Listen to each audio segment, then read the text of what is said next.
This is what we do it for. How you doing, All right. everyone? Hey, I was just getting ready to say, I think we live. What's I, up? What's up? What's up? Welcome to another Financial Friday. oh I'm yeah, oh yeah. Lee Burns, and this is my co-host, brother Minister James Jones. Brother Minister Uh, oh my goodness. Sergeant. How you doing, everybody? And No, always you didn't good answer. evening. You didn't answer the question. Hold on. What was the question? Are you Sergeant? Oh no. I'm Chief. I'm Chief Jones. Oh, so Yeah, then Chief. is brother Minister Chief Jones. Yeah, brother Minister Chief Jones. I ain't been a sergeant in at least a couple of years. At least Oh, like I ain't trying to like demote yeah. you. I ain't trying to demote you. There's nothing wrong with all the NCOs out there. So everybody who watching, you're an NCO, you know what it is. Okay. But it's better when you're a chief. I just want to let y'all know Ah, because chiefs do chief things. So yeah, it's always good being chief. But hold on. Before I forget, because somebody told me about yesterday. So I do want to say hello, everybody, and good evening to all my grinders. You know what it's oh, about. That's what I be on. Always on the grind. Always on the grind. he said to all the grinders out there. Yes. Always be on the grind. All right. Always. Boom. So yeah, I was missing in action on last week. I was supporting my wife at a conference where she was speaking at in Florida. And so I had you guys on trying to sneak and watch a little bit. And so we was talking about the whole idea of uh, controlling your budget, having a budget. Yeah. We spent a couple weeks on that, and so we have. What week is this? Is this the fourth Week week? 4. Yeah, this week 4. Last week on that, right? Yeah. All Yeah. right. Let me see if I can share this. All the stuff I got on there. Maybe if I deleted the things, it would be easier for me. And so we're talking about the whole idea of being able to control our budget. Let me see. That looked blank to me. Let me see what happens if I put it up there. It says unable to share and needs permission. Okay. All right. That ain't gonna work. Um, so in our 90-day book, let me clear something up. Someone asked me, they thought that the 90-day challenge book was the six-figure book. Oh, And so let me clear that up. No, the 90-day challenge book is not the six-figure book. Now wait, is my Financial Friday background up backwards? yes, it is. It is backwards. It is backwards. But it's cool though. It's about money, and if you read it hard enough, there you go. Yeah, you always can rise and thrive. There you And and so and so the what we're going through now is the 90-day challenge. And the 90-day challenge is about getting your foundation together. And so foundation is very important when it comes to handling money or growing money or building wealth. There are certain habits that wealthy people have. And so we're trying to get those ingrained in you before we take off on the 90-day. Because if you don't do the basic things, then it's not going to work. It takes a lot go. to be able to handle that kind of wealth. And we're going to talk a little bit about discipline tonight. But being able to handle that kind of wealth, you don't want to build up and now you have 50,000 and then you go take it and go buy a car. Yeah. All right. So James, when it comes to having a solid foundation to build on and an operating system, if I can say it like that you're abiding by, SOP, Yes, that's yeah, exactly what I'm about to buy. yeah. How important is that? It's everything. A Okay. solid foundation is the structure of everything we got. You can't go to war unless you have a solid foundation of troops. Mhm. You can't build a building unless you have a solid foundation to build the building. It's the foundation that can tell you how high your building can go. It's the foundation that tells you how wide you can go. There is no tree out there that doesn't have a foundation that can support the tree. Otherwise, it will fall. There's no building out there. There's no building or skyscraper that's ever been built that doesn't have a foundation that is about as equal and heavy as what's above the ground. There's no iceberg out there that doesn't have a bigger foundation than what you can see above water. A foundation is so solid that nothing in the world happens without a solid foundation. When we're talking about foundation, and the person said, "Oh yeah, that's overdoing it. You don't need to do all of that." What would you say to that person? I'll tell them where they want to be in life, and wherever they want to be, a foundation is going to get them there. So if you said I want to be a basketball player, let's see how many basketball players are superstars that don't have a good foundation. There's none. When you say a good foundation, you talking about a good regimen in what they're doing on a continuous basis, like getting up at Correct. a certain time, doing a certain workout, so forth Yeah. and so on. I mean, we can take people like Kobe and people are, oh, he's phenomenal. But then you can take somebody like Shaq, right? And Shaq said he had a different regimen. His regimen wasn't to work out during the off season, is to relax. He he used regular season games to build up to him playing in the playoffs because that's where everything was going to happen. It doesn't matter how you do it, but your foundation must be there in order for you to capitalize on who you are as a person. Otherwise, you're just wasted talent. And so when we talk about the whole idea of having six figures, it's so important, it's so critical that you get the basics down. And when we talk about the basics, budgeting is one of the basic things that you have to have. And we've been talking about that for 3 weeks now. And so hopefully you got a better sense of how important that is. Not only that, but being able to understand that until you get to a place where you are in control more so than your money telling you what to do, then you won't advance in your efforts to walk in that six figures. Did I say that right? Yeah. Yeah. Yes, you did. And Now, so go ahead. the funny part that somebody said is, what if I win the lottery? Well, there's a lot of people that have won the lottery, but how many lottery winners are actually millionaires now? The number actually is zero. If you win the lottery today without a solid foundation, your money will be gone by tomorrow. And for some, that can last on for about 3 years. Unfortunately, the money doesn't last because without a foundation, you don't know what to do with the money. So you don't prepare for the taxes that you're going to get hit with. You don't prepare for the car that someone's going to ask you for. You don't prepare for the lifestyle that you actually dream about having. So you grab all these things without a foundation, and then you end up losing these things because you lack foundation. Foundation is the key to basic growth. So that's why I'm very hard pressed, and I'm glad we had 3 weeks on talking about foundation and just being regimented to building a foundation. Yeah. And when it comes to building foundations, just like when you look at a building, they tear up the roads and they have barricades everywhere. They reroute traffic. It's very inconvenient and oftentimes it's frustrating. you know but once they get that foundation up, then you come back around there a week later and it's almost you got a shell up there.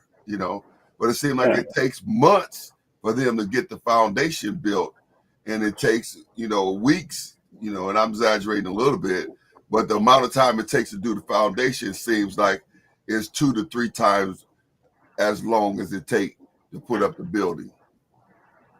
Yeah.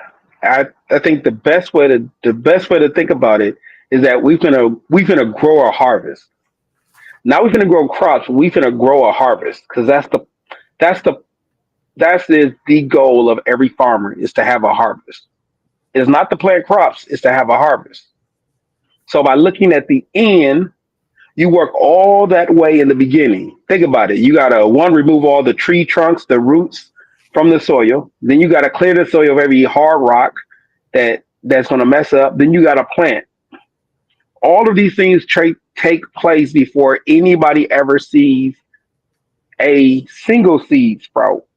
And then once you get done doing all of that, now you gotta water it. Then now you gotta weed it. And now you gotta take care of it. And then you're hoping for a sprout, just a sprout, just something to come above the dirt. And then that's how much time it takes to build a foundation. But once the foundation is built, then you can start looking for your harvest. And so in that same way, when building those foundations, or like you saying, when it comes to farming, you know, Yeah. there's a lot of work that goes in before the sprout comes up. And Yeah. so when we look at budgeting, budgeting is a daunting task, you know, at first. You know, when I started working on our budget, man, it's not necessarily a walk in the park if you're not used to it, right? If you're Yeah. not used to it.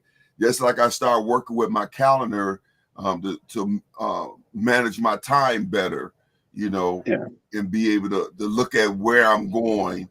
At first, and I still ain't got it down packed, but at first it was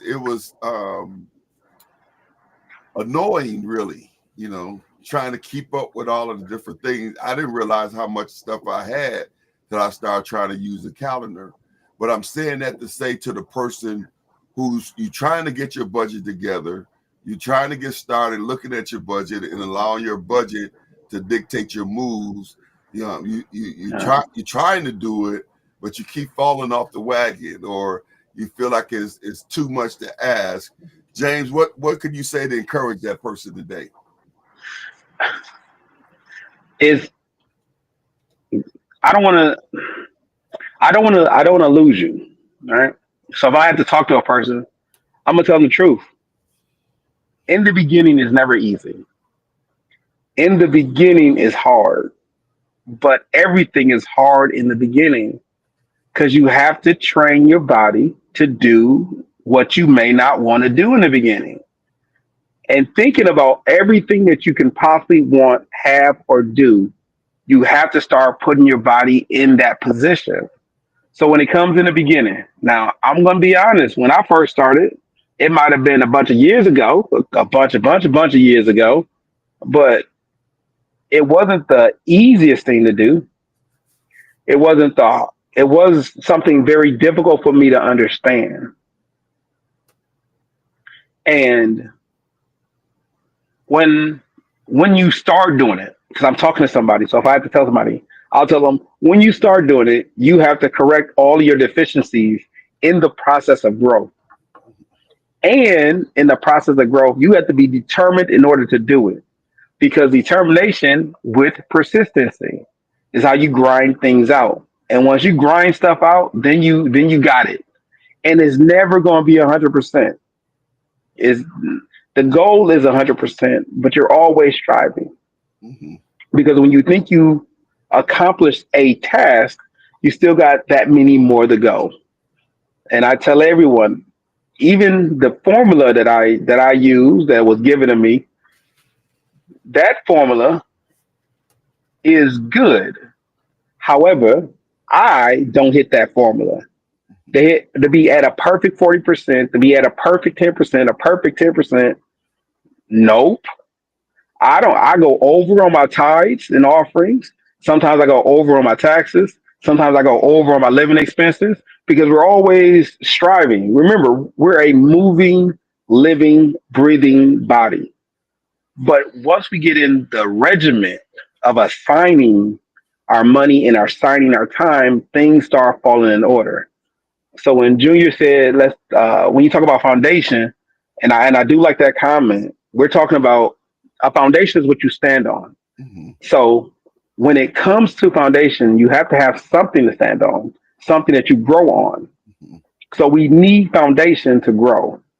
We need foundation to help us build. So the the assignment of money, the assignment of your time is just merely your foundation. You still got to go out and grow. So Yeah. that's always one of the great things that I'm glad you brought that up. Okay. Okay. Well, let's talk about some key things when it comes Yeah. to building habits. When it comes to building habits for spending, and when it comes to discipline, because we want everyone who wants to reach that six figure to be able to reach that. Yeah. But before you could do that, you have to understand some things. Let's talk about for a few minutes why spending discipline is so critical. So we're talking about disciplining our spending, delayed gratification. When we talk about being purpose in how we spend our money, what comes to mind to you, James, when we talk about discipline when it comes to spending? Most of the discipline that comes to spending is me remembering my mistakes. I think it's important for us to know, I think it's important for me to know where I fail. So when you say Because the your mistakes, what do you mean for somebody who may not understand? because in the beginning, I think Denzel Washington had the best. He had one of the best slogans. He said, "An amateur is practicing to know the line. A professional is practicing not to forget or not to know the line, not to forget the lines." I think that's the slogan. An amateur is trying to know it. A professional is trying to internalize it. And I think I butchered that statement. But what it was talking about is the difference. When in the beginning, you're striving to get everything in order and like get all my ducks in a row, Mm-hmm. make sure I'm working out, make sure everything is lining up. But as you do that for a length of time, it becomes a routine. And I'm really big on doing a routine. When I come in the house, my keys go in a certain place, my phone go in a certain place. And these are done off a routine. So now I don't have to put brain power to those things. Now I'm putting brain power to the mistakes because I can correct the mistakes. Okay. And I think that's the thing that we all need to know that in the beginning, it is merely putting pen to paper or hitting keys on a keyboard. You want to make sure that you are documenting everything that you're doing, or at least have a general idea of what you're spending money on. Because by having a general idea in the beginning, you will start correcting those deficiencies. Mm-hmm. Like, why am I buying $5 bags of chips at the gas station? Well, you may not see that until you start writing it down. I eat a lot of food, and if I go to the wrong location, I may eat about $50 worth of food and still be hungry for dinner, and for dinner, a snack, and then I still got midnight dinner. Like I still got foods I still got to eat, and I just blew $50 because I got hungry. And even if I might have the money to spend it, why did I spend it on $50? That's a mistake to me. So now I got to go back and correct that mistake. Hey, I got to pre-eat before I go somewhere to make sure I'm not just gorging myself. Gorging? I think that's the word, gorging. Right. Right. Hopefully that's a word. Hopefully the word is called gorging. Gorging myself on other things. And those are the things that will help us become better. However, in the beginning, and I was going to talk about that, in the beginning, the goal is not to focus on the things you're not doing. Focus on those things that you can do. You can keep track of your expenses. Even if it's the basics. I got this much money leaving, I got this much money coming. And then write down your routine bills. I pay this much for insurance, I pay this much for car note, I pay this much for internet, I pay this much for about this much for groceries, I spend about this much in gas. Because typically you go to the same location, typically you eat mostly the same foods. Your insurance doesn't change except for what, every 6 months or every year. So you got these three major things. Your rent and mortgage, that's not changing until that only changes yearly or every other year.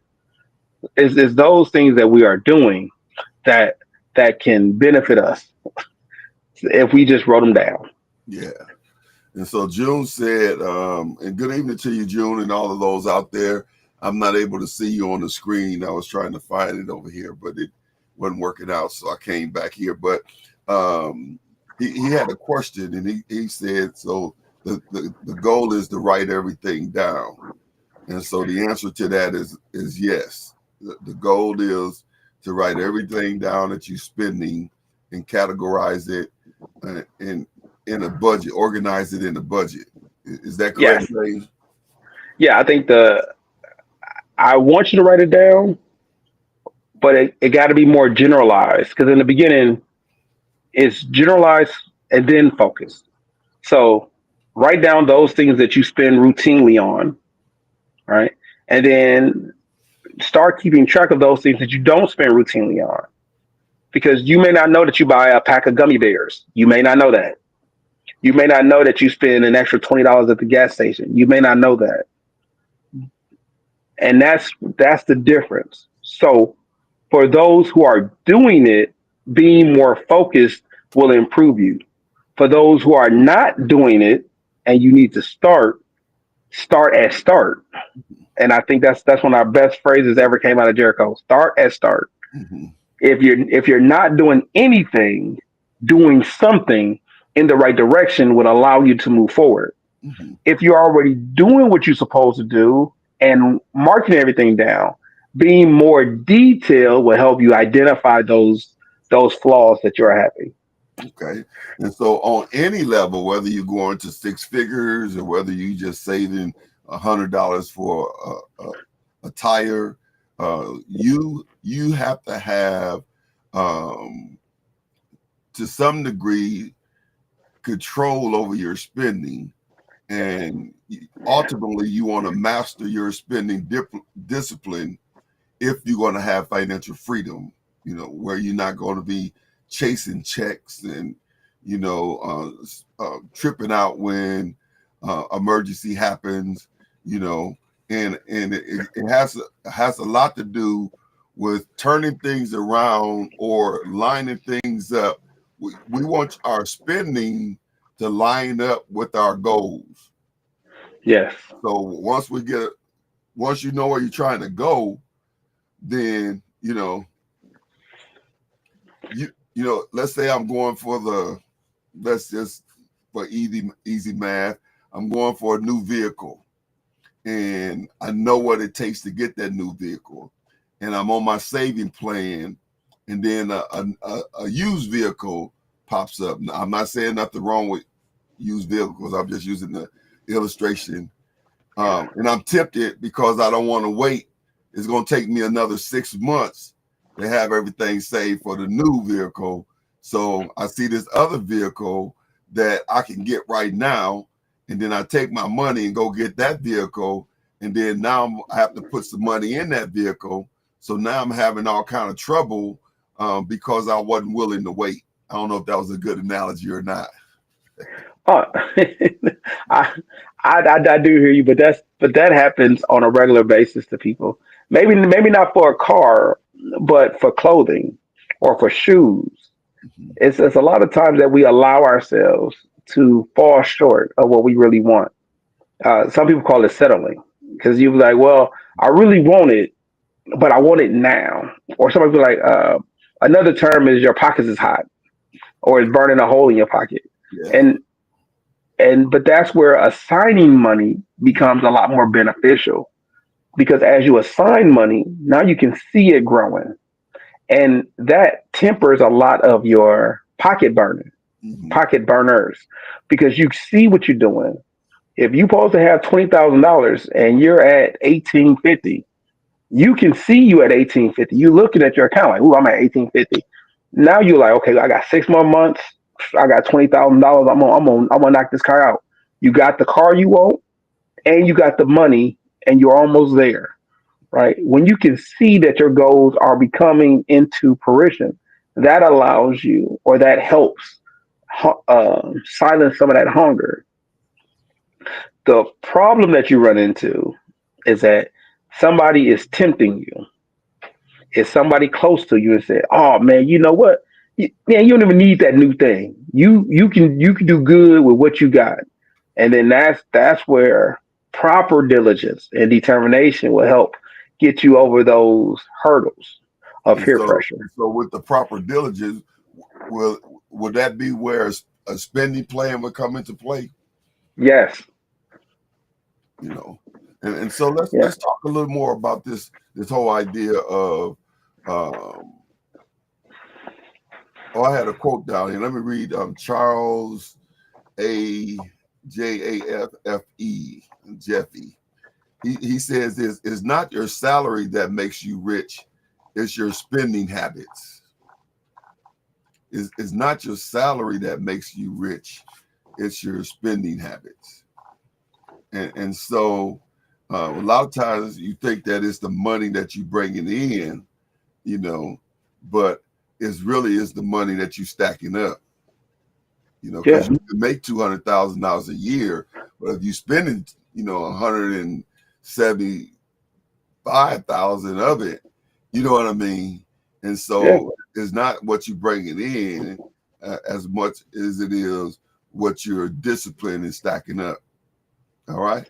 So, Yeah. James, what motivates you when it comes to your spending? So I got kids, and now I have godchildren as well. So my biggest thing is a legacy. So I'm really big on legacy.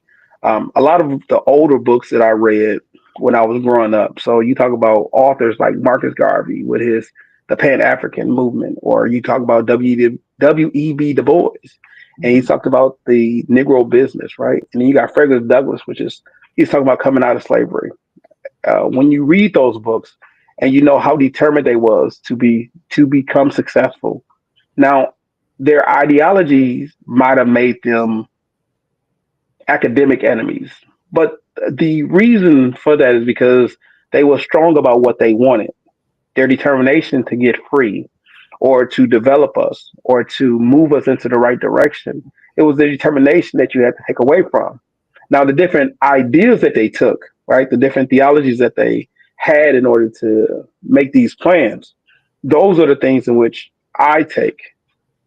And I think having a future, right? Me right now, I had a future back when I was 8. And that future was back when I was 8. Now I'm in my 40s now. So I can say that when I was 8, I remember the story about my grandfather who did a lot to get me to where he he did a lot then looking forward to me now. He didn't even meet me. He didn't meet the 40-year-old me. He didn't he probably met the 1-year-old me. Like he probably met the 1-year-old me. But he did a lot to get us he did a lot to himself to get his family in a better situation. Mhm. So I want to make sure that I'm honoring him. To all my grandfathers that came up and they was pastors or deacons of a church, I Yeah. want to make sure that I honor them with the Okay. legacy that I have. Okay. Now, with that being said, with all those people who pushed me forward and got me in the right situation, I'm not. Let me also talk about my grandmamas. They also helped too. My mamas, and I say my mamas because there's a lot of mothers that fed me.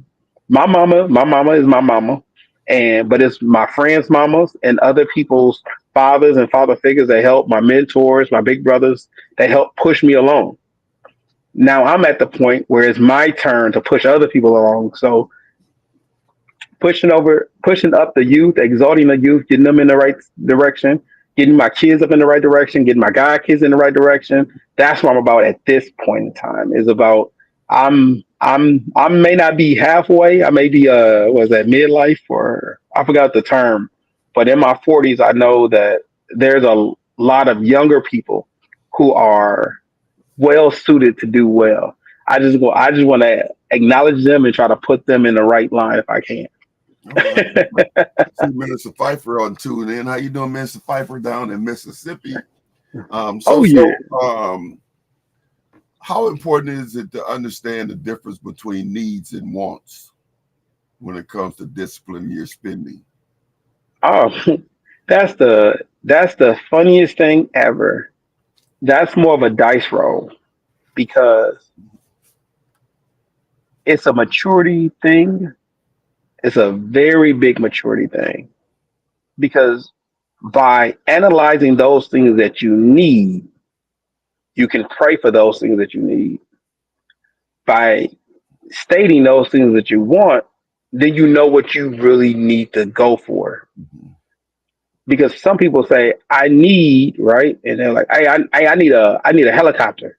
You don't need a helicopter. You need transportation. That's the difference. So when we pray, we're praying for transportation. Some people are praying for the helicopter, right? And God is supplying all of your needs. Mhm. So when God supply your needs, He's gonna give you what you need. And that means that if you're looking for another partner, someone to help out and give you what you need and give you ideas and insight, that person may be a difficult person. Well, not a difficult person, but that person is coming with their own needs. So they come with their own ideologies. And even though they're collaborating with you, some of that creates friction because in order for you to get to where you never been, you got to do some things you never did. And that takes another eyesight that you may be in contradiction with. And it's those things that help grow us. Let's listen at this quote from Warren Buffett. He says the difference between successful people and really successful people is that really successful people say no almost to everything. Is that me? Was that my quote? Was that my quote? Was that me? I'm like, I don't think. Was that me? Did I say that?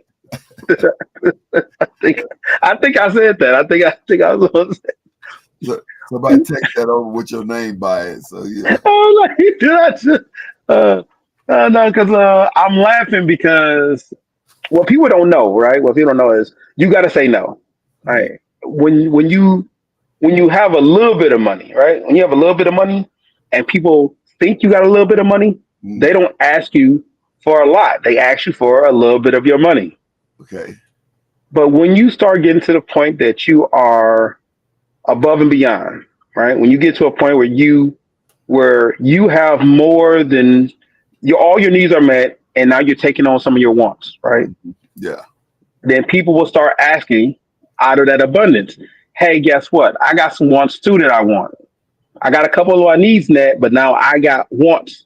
And you the person who got the money to give me what I want. So now they're asking based on their assumption of how much money you got. Right. When people realize or figure out or they contemplate or they think, right, that you're well above your needs and now you're handling your wants and now you're handling some other people's wants, right? Now they're asking for the house, the moon, the train, the caboose. They ask for everything. Hey, since you ain't doing nothing, can I get a company? I need a business too.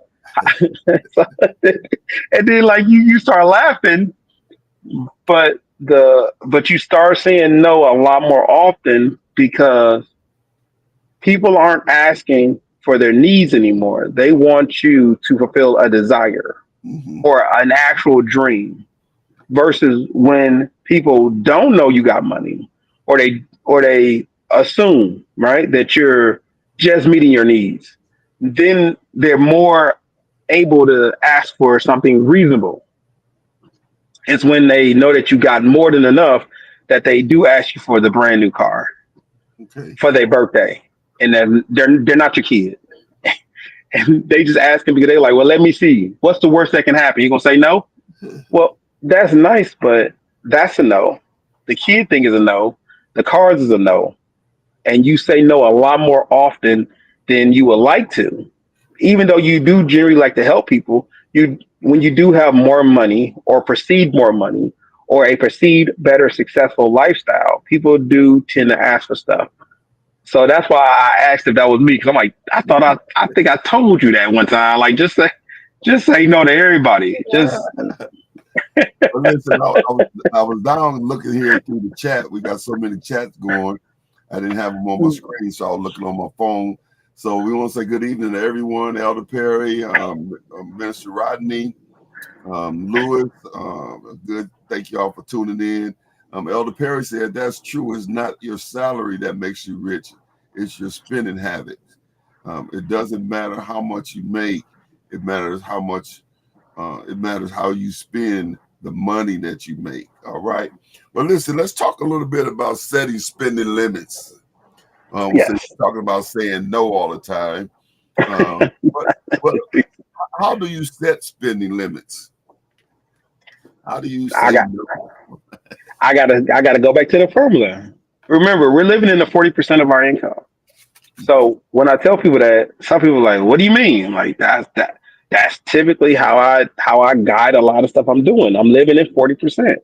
So as much money as I bring in, as much money as I can get paid, I'm only at 40%. So I think the most I'm at is 50, and I'm probably averaging around 44 to 45%. That's where I live.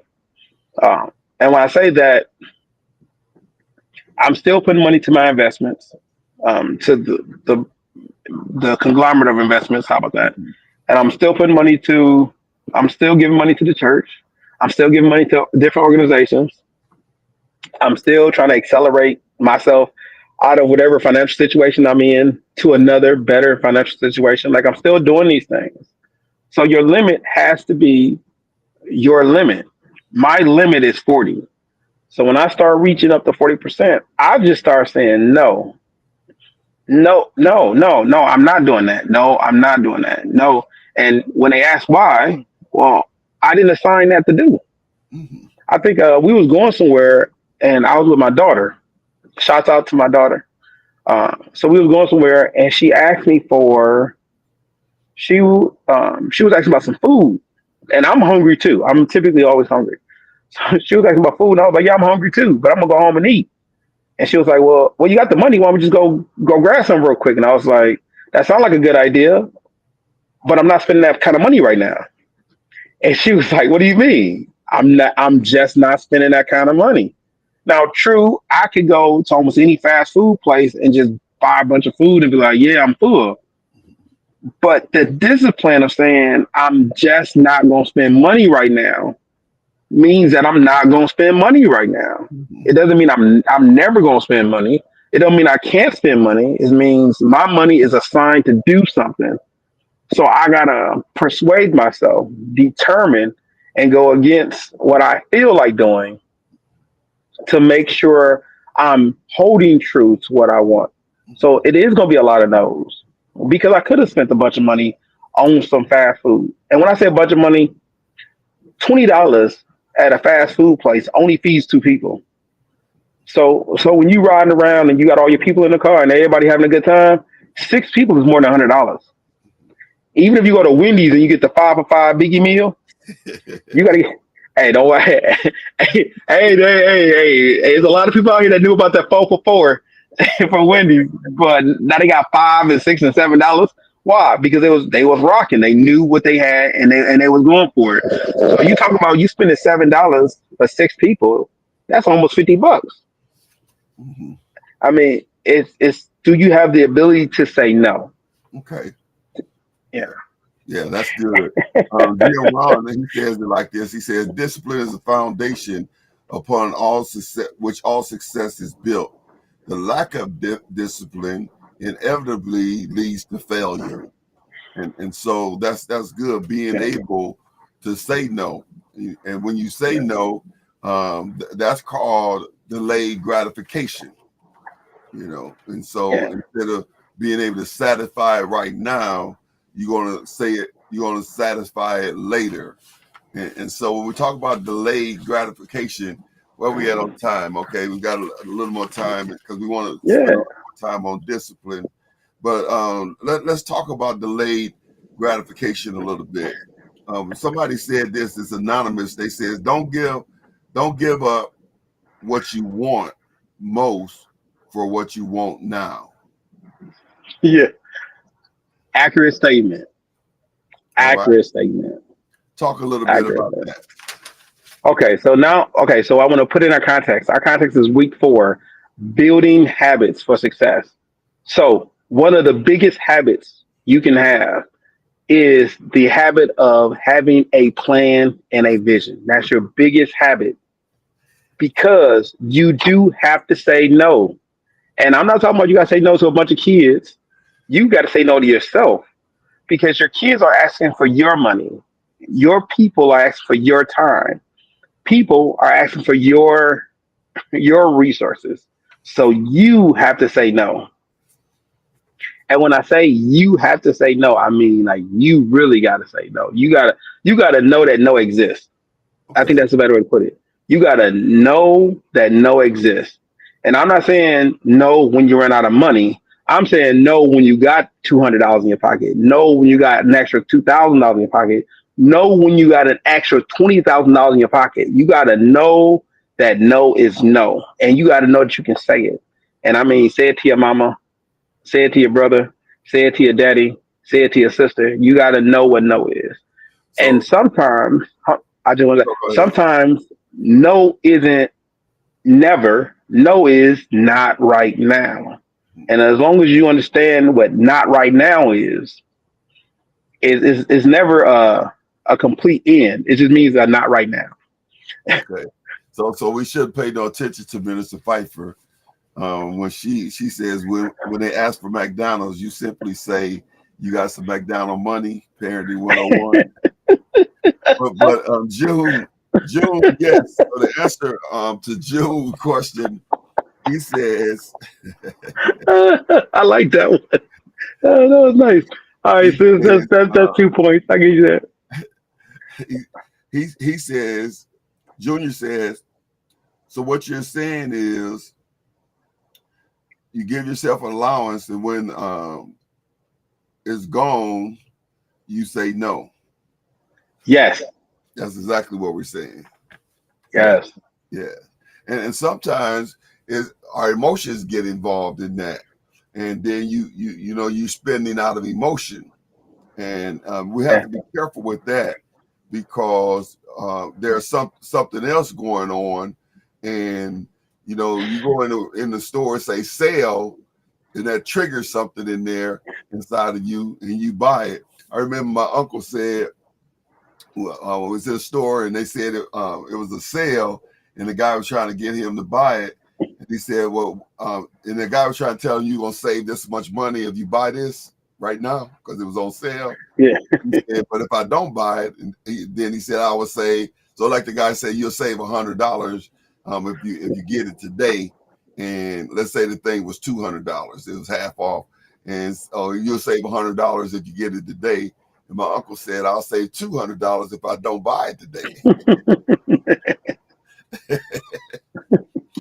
And people fool me with that. So people they don't fool me with that. They get me with that, and they actually think they saving money. So I never understood how anybody think they're saving money. If the company is telling you they selling it for 19.95 and then I was on sale for 19.93, you're not saving anything. Even when they put the sale price on, they're like, it was 19, now it's 15. Do you know why it's 15? It's because they got new stock coming in and they're just trying to deplete the old stock. Like there's reasons why. If you knew behind the scenes the markup of items and how much they actually make off of each item, you will know that they're still making money. Isn't there's never a sale where no one makes money. It's only a sale that you believe in. So the goal is tell yourself no, because a lot of that stuff you can get if you just by time you get your money right, the price will be where you want it to be. Yeah, yeah. But listen at this quote right here. Benjamin Franklin said, "Beware of little expenses.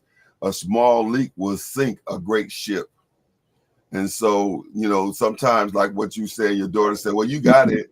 Let's just go get it." A lot of times you look at things that because you got $20,000 and what you're looking at to buy is only $100. If you're not Yeah. careful, you'll say, "Oh, it's just $100. I got that." And if you keep going with that type of habit or mindset, that $100 become $1,000. That $1,000 become 5,000, and before you know it, you know you have made a big dent in what you're saving. That Now, that reminded me. go ahead. Oh no, that reminded me of a story. And I think I'm far enough out the woods for this, but this story is so hilarious, right? It got me in a lot of trouble. Um, so even though I'm telling everybody all this, I make mistakes too. So let me let everybody know, like you can make mistakes. I messed around and bought something that I bought it out of timing, and I call them mistakes or accidents because sometimes you're looking forward to buying something, and even I can be guilty of it. So I want to make sure everybody else knows, like it happens. The goal is when you find yourself making mistakes, write it down, understand it's a mistake, and then do what it takes to correct the mistake. Don't let the mistake happen again. If you eat a lot of candy when you go to the store, guess what you need to do? Eat candy at home, and then when you go to the store, don't stock up on a whole bunch of sweets and sugars. Why? Because that's a mistake. We learn from our mistakes. If you buy patty melts every time you go to Culver's, guess what you need not to do? Stop going to Culver's. Yeah. It's this stuff ain't rocket science. You got it. You can do it. Now, if you make a mistake, don't harp on your mistake. Just identify the mistake and then don't do it again.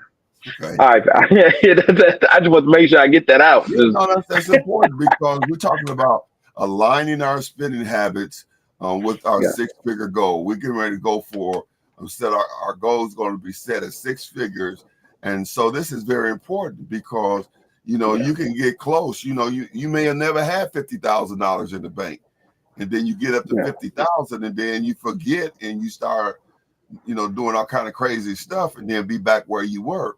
And just like you said with the lottery, people who win the lottery, the statistics says that I can't remember how many of it, but a large majority of people who win the lottery is worse off after they win the lottery because they go out and they buy all of this stuff, and then that stuff catch up with them because they weren't disciplined in their spending, and so because they didn't have a plan. And what you're saying to us is our budget is our dashboard. Our budget is our compass. Our budget tells us what we can and what we should and should not do. And following our budget becomes our roadmap because as long as we following our budget, our numbers don't lie.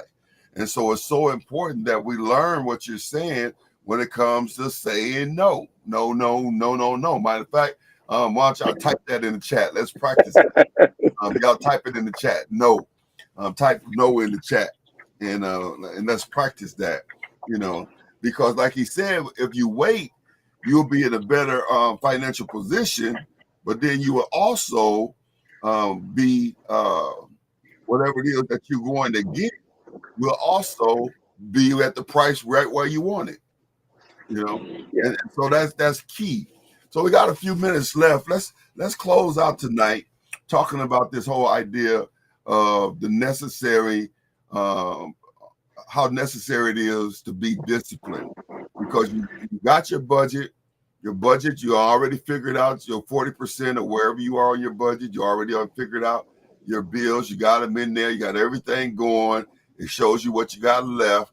You're looking at. I think we got investment coming up, and about that.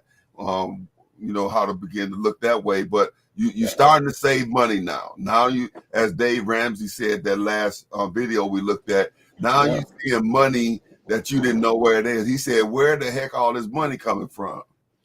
And so when that happens, if you're not careful, if you used to just spending your money, when that money starts stacking up, if you keep spending the money the way you did before you line everything up, you're going to be drained in the swamp. Well, it won't be the swamp, but we have to find another way. I don't want it to be the swamp. You gonna drain the money bowl. Yeah. But people find that out a lot easier. So let me give two different scenarios. If you're only tracking the expenses and your income, if you only tracking those two, it's a good start. It's a start. So I'm not downplaying the start. But now you know that you're spending money and your income. But when you start detailing where that money is going, that's when you start seeing that you got all these bills paid And then you will see like this big chunk, like $300-400. Like, where's this stuff going? Easy, because it's $10 here, $2 here, $5 here, $6 here, and it'll be the most smallest of items, but $2 over 30 days, that's already $60. Yeah. You can sneak a couple $5 in there, you sneak a couple $10 in there. Now you up to $120, and you don't even know where that money is leaving. Mm-hmm. And I told everybody last week, when I go somewhere and I'm buying a $20 meal, that's just a meal. I just spent $20. If I do that 5 days a week, that's $100 gone. If I do that for a whole month, I'm up to $400 easy, and that's just weekdays. That's not including the weekends, me having fun, me partying, me saying hi to anybody. That's just regular money gone because I'm not keeping track of it. So I lost $400 without keeping track. It's Yeah. not until you start writing these items down and Mm-hmm. you'll start realizing, like, dude, I'm spending $100 in snack foods. And then that's when you like, hey, love, I need to go to the store and give me lunch meat. I need to. And then that's when you start transitioning yourself. Is when you start detailing where the money is going. Yeah. Yeah. And I'm with you on that one. I used to stop at the service station on my way home from the church and get me a bag of chips and maybe a honey bun or something like that. And it became habitual. And then since we started this a year ago, I've stopped doing that. And then I would go to the store, and it was amazing to me how much money I would end up in my pocket. I was like, where this money coming from? But it was because I wasn't spending it like that. Yeah. Then eventually I got to a place where I don't buy that much in the store anymore. I just, stop eating it, And so what Benjamin Franklin was saying, as far as those small little drips when you talk about your spending, because like you said, now you have $400 a month, and then you times 12, you have what, $4,000, almost $5,000, actually $5,000 or $6,000 a year. Yeah. And that's a lot of money. You put $6,000 into an investment, you're on to something, So let's close with talking about this whole idea of tracking our progress. So we got our budget. Okay. We're conscious of our discipline. Yeah. We got our foundation together. And we're ready to rock and roll. How do we track to make sure that we stay on course? I was doing this and I had somebody else do this. So I think the solution works for everybody. So most of us have one checking account that we utilize. You take that one checking account and you go over last month, and you go over and you type in all those knickknacks that you spent money on. Just start typing them in, and you will realize how many transactions you got to type in. Because I only got 8 transactions there, 8 to 10 transactions that are listed on the financial budget.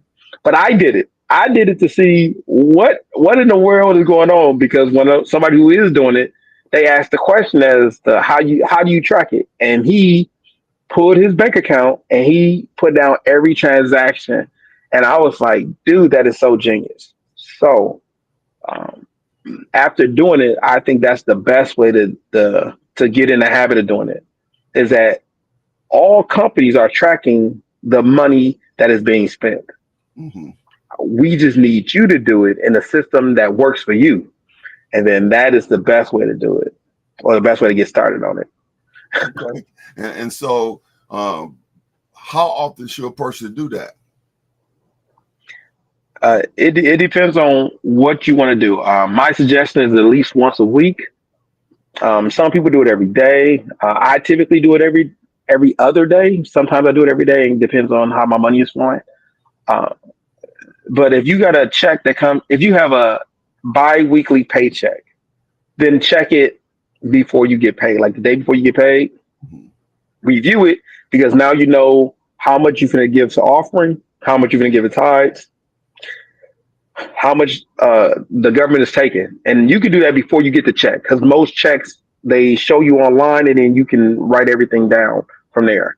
So if it's bi-weekly, then the day before you get the check or the day after you get your check, put all that information in.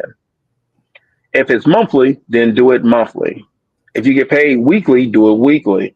So every time you're getting paid, you should be updating what you're doing. And these are all shoulds because I can't make you do anything. So these are all shoulds. So for everybody out there, you should update it as much as you get paid because that way your information will be more accurate. Okay, and so we're saying these are the foundations for being financially free and being Yeah. successful when it comes to six figures. And so this Yeah. is not something you turn on and turn off. These are habits, proven Yeah. habits that successful financial people use or have.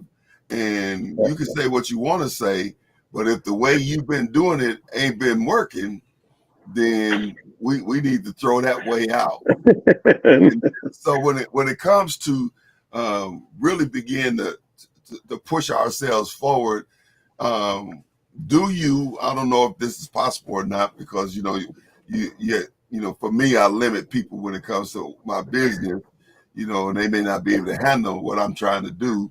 But from a how do you stay motivated and how do you be accountable?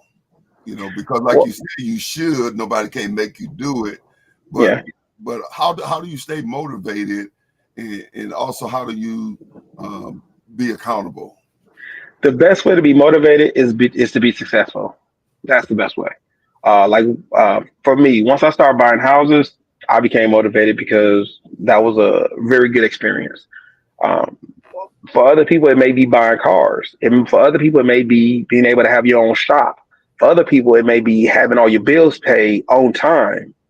Okay. So for everyone out there, I think that's like the first start is being able to pay all your bills on time or early. Like that's a great motivator for a lot of people. If you're moving past that, is to make sure that you have all your needs met. Now remember, when I talk about the things in which I'm purchasing, if you go down to the bottom where it says sanity, that 5%, that's what a lot of my funness comes out of, is because you have money to spend to have fun. And I understand some people are working 7 days a week and they still don't have enough money. You still want to pull some money to the side so you can have fun, so you can relax. Because the days are hard and they always gonna be tough. But if you have a little bit of money set aside that you can relax off of, that will make you be able to endure longer. So once you start making money and you can reduce your debt, that's how to do Okay, that's good wisdom. That's good wisdom. I was trying to do something here, but it just ain't meant to be done, I guess. it. um, um, but yes, so let me look in the chat, and then what we got? Okay, we got 2 minutes. yeah, I So saw that too. all right, so let me look over here to see what we got next week. So we just finished up. Uh, Yeah. and I don't know if our producer have that link. If you didn't get the challenge, and remember this book here that we're going over is only the 90-day challenge. And so Yes. once we get through the 90-day challenge, we're going to be releasing and going through the Yes. actual six-figure journey, the road to six-figure. So Yes. so we completed. Let's see. So we completed laying the foundation week 1. Week 2 through week 4, we've been talking about building habits for success. And so on next week, we're going to start talking about active income. So Yes. for the next 2 weeks, we'll be talking about active income. All right, that time just gone. Bam, Scooby Doo. All right, James, what you gonna say in closing? To all my grinders out there, keep it smooth. Get out there. Let's do it. I believe in you. All right. There's the link right there. So go ahead and make sure that you pick up your 90-day challenge book so that you can be on the same page. We look forward to seeing you next week talking about active income. Um, Yes. Yes. Yes. I won't get James nervous. Peace.